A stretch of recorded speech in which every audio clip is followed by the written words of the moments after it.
안녕하세요. 윤동현입니다. 제가 축산을 본격적으로 전공한 것은 아니고요.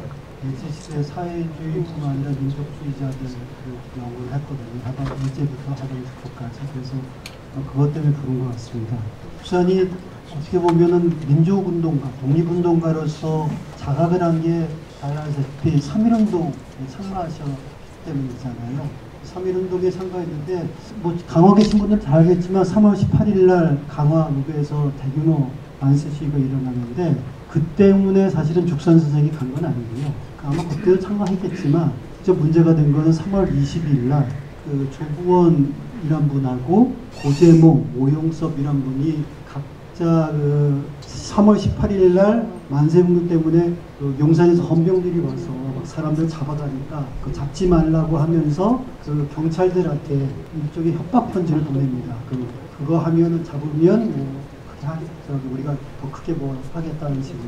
그러면서 그뿐만 아니라 그 동시에 그 강화 시내 전체에 수십 종의 인쇄물을 배포를 하거든요.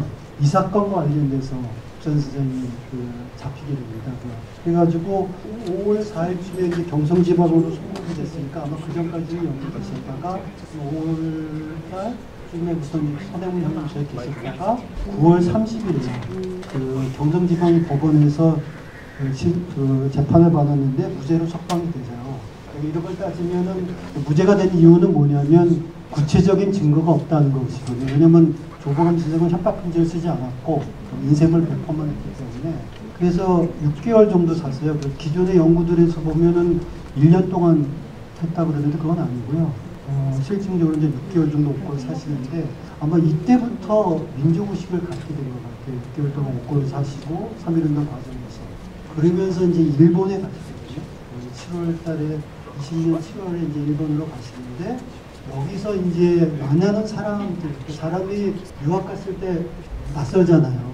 그러다 보니까 거기 사람들 만나고 그 사람들 통해서 이제 변화가 일어나는데 당시 이제 메이지 대학을 중퇴하고 일본 중앙대학교 법과대학이던 한국 명청 출신의 그 김찬이라는 분을 만나게 되고 충북 진천 출신의 일본 대학 중퇴생인 정재달이란 분을 만나게 됩니다. 이 사람들이 김찬은 1894년생, 정재달은 95년생이니까 국산 선생은 99년생이잖아요. 그래서 몇 살 선배인데 이 사람들의 영향을 많이 받아요. 그리고 이분들하고 같이 이후에 계속 활동을 합니다. 근데 이 사람들이 이제 사회주의자, 공산주의자였어요.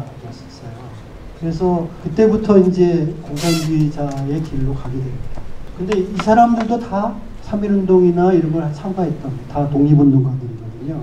그러다가 이제 그 후에 이 정재달이나 김찬이란 분들이 본격적으로 국내에 들어와 사회주의 운동을 하고 이러는데 여기에 이제 죽선 선생님이 같이 합류해서 하게 됩니다.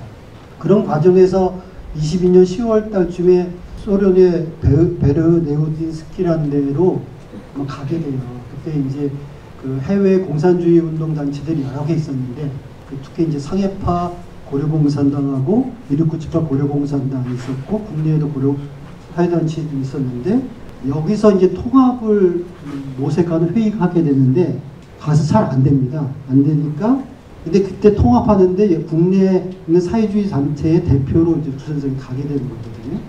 가게 됐고 근데 이제 가서 거기서 이제 회의를 하는데 잘 회의가 안 되고 그러니까 이게 모스크바까지 가게 된 그 대표들이 그때 이제 정재달이라는 사람하고 같이 이제 대표로 파견됐었는데 정재달이 가니까 대표로 가니까 이제 죽산 선생님도 같이 모스크바를 가게 됩니다.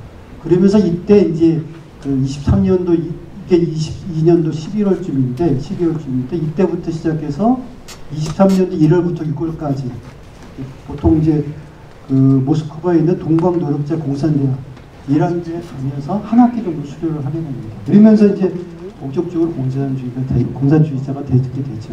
그래서 그 다음부터 이제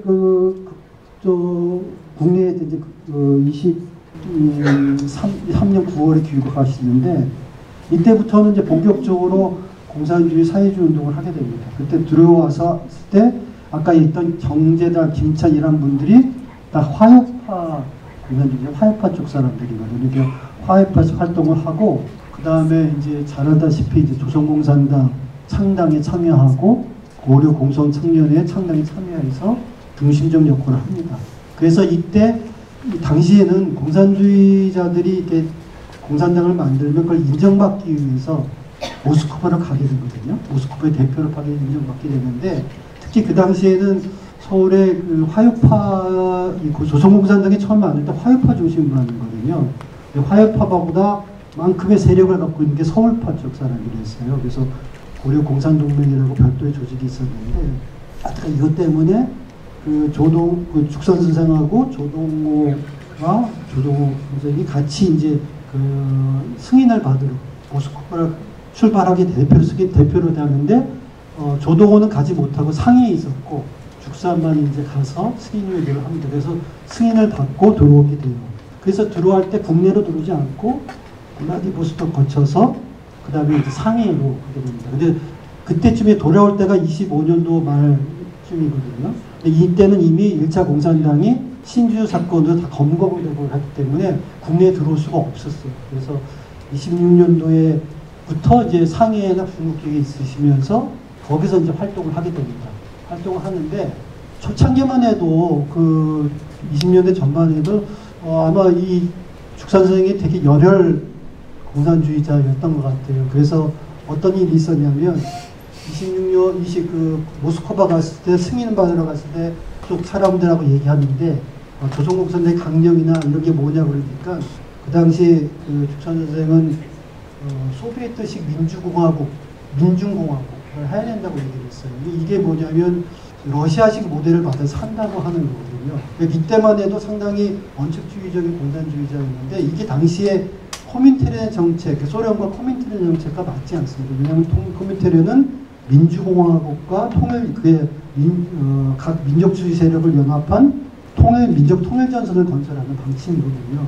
그래서 아마 이때부터 조금 변화가 일어났던 것 같아요. 그전에는 그 민족주의 세력과 협력을 한다거나 아니 이런 걸 잘 모르셨던 것 같은데 이 시기부터는 이게 중요하다는 걸 기억했고 이후에는 그런 생각을 합니다. 그래서 그 후에 26년도에 이제 상해에서 활동하실 때 나온 잡지들이 있는데 거기에 보면은 부르주아 민족주의자들과 동맹한 반제민족 통일전선을 해야 된다. 민주공화국을 수립한다. 이런 얘기를 하거든요. 이런 데도 이제 하거든요. 그리고 그때 이제 민족유혈당 운동이 전개됩니다. 그러니까 중국에서 국공합작이 일어나고 그것 기반해서 그 국민혁명군이 북벌을 하게 되거든요. 그때 이제 그에 맞춰서 그때 해외에서도 민족유혈당 운동이 일어나는데 이 민족유혈당 운동에 적극적으로 참여하십니다. 그래서 그 민족주의자들과 협력하는 일을 하게 되거든요. 그러다가 이제 나중에 이게 제대로 민족유혈당 자체가 그 당시에 이제 코민테르나 그 공산주의자 정책이 바뀌면서 나중에 제대로 안 됐는데 하여튼 이때도 이제 그런 흐름에 쭉 가게 됩니다. 그러다가 32년도에 이제 그 상해에서 체포돼서 자라다 신의주 법원에서 7년 동안 신의주 법원에서 7년을 선고받고 39년까지 이제 감옥에 계시거든요. 근데 이때 이제 죽산이 이때부터 기존의 공산주의자들과는 차이가 생기게 됩니다. 그게 뭐냐면 죽산은 독립을 위해서 사실은 공산주의를 선택한 거거든요. 그래서 처음에는 철저한 공산주의였다가 점차 민족문제의 중요성을 인식하는 그 민족수익 세력과의 통일전선을 해야 되는, 협동전을 해야 되는 공산주의를 변모해서 그렇게 살아갑니다. 근데 국제공산주의 운동은 20년대 후반부터 변하기 시작해요. 극자적인 방향으로 변하거든요. 특히 이제 코민테른 6회 대회라고 1928년에 있었는데 그 대회하고 그 대회에 맞춰서 조선 문제에 대한 12월 태제라는 결정이 났는데 이때부터는 공산당 세력들이 민족주의 세력과의 협력을 사실상 부정하기 시작합니다. 그리고 이게 점점점 심해지면서 30년씩에 들어가서는 공산주의와 민족주의와 협력을 하면 안 된다까지 나가서 신간회라는 조직이 그 당시 국내에 만들어지고 해외에서 아까 민족유혈당했지만 여기서부터 철수하게 되거든요. 그래서 신간회 해소를 추구하게 되면요. 그래서 이때부터는 공산주의자들이 프로이트 헤게모니, 민족주의자들과의 협력보다는 그것만 추구하게 되거든요. 또 하나는 가장 큰 문제가 뭐냐면 그 스탈린이 소련 공산당 15차 대회 이후에 권력 투쟁에 승리하면서 집권하게 됩니다. 그러면서 스탈린이 자기의 생각을 소위 이제 스탈린주의라는 거를 20년대 말부터 전 세계적으로 확산시키거든요. 코민테른을 통해서.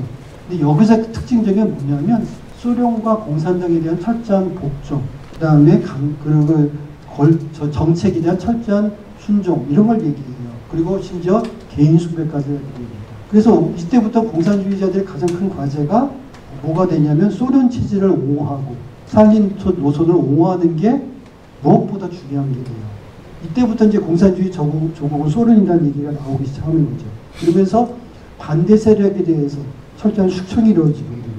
그리고 이런 숙청이 전 세계로 확장되면서 20년대 말에서 30년대 초반에 전 세계 공산주의 운동이 물갈이가 좀 됩니다. 조선에서도 이때 초기 공산주의를 가담한 사람들이 이탈하게 되고요. 죽산도 사실은 그런 흐름에서 있습니다. 그러니까 이때부터 죽산 같은 경우는 민족주의 독립을 위해서 그 공산주의를 선택했고 민족주의자들과 협력이 필요한 입장이었는데 그런 자주적 공산주의였는데 사실은 그렇게 안 되거든요. 그래서 이런 간극들이 벌어지면서 해방 후에 나중에 이제 공산주의가 결렬하게 되는 과정이 있습니다. 네. 여기까지는 말씀. 예, 예.